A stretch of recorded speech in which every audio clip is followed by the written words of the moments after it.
Que lire? La bibliothèque attend, les livres sont bien rangés, ils attendent la main qui se saisira d'eux. Ils attendent l'esprit qui pensera à travers eux. La main et l'esprit hésitent. Que lire? Elle se saisit d'un livre, le repose. Que lire?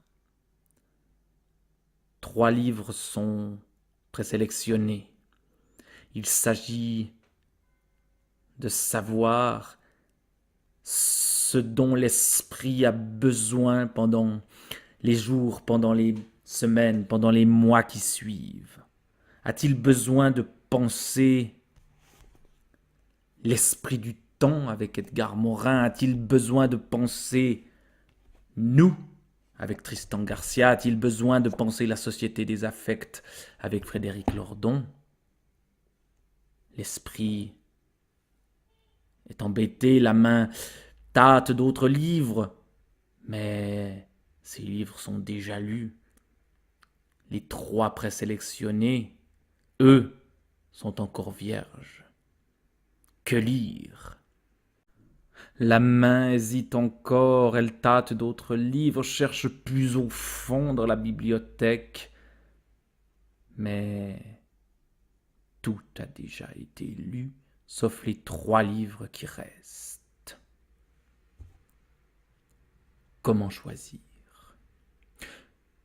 Pour qui veut comprendre pourquoi l'on vient autant vers Edgar Morin aujourd'hui, et ce à travers le monde, pour penser notre présent et décrypter notre avenir, il faut absolument lire ou relire cet ouvrage pionnier. Là se fonde à la fois la pensée d'Edgar Morin et la force de vie qui le fait danser à 95 ans lorsque sonne à minuit sur le port de Saint-Malo durant le festival Étonnant Voyageur 2017. Étonnant, en effet. La société des affects, voilà que les sciences sociales contemporaines se prennent de passion pour les émotions. Mais le risque est grand que ce tournant émotionnel les fasse tomber. Non. Empruntant à toutes les traditions, du marxisme au fascisme, de la pensée libérale à la pensée réactionnaire, du féminisme, de l'anticolonialisme, de l'éthique animale ou de l'écologie profonde au fondamentalisme religieux, Tristan Garcia propose ici un modèle original des identités politiques et tente d'élucider notre condition embrouillée.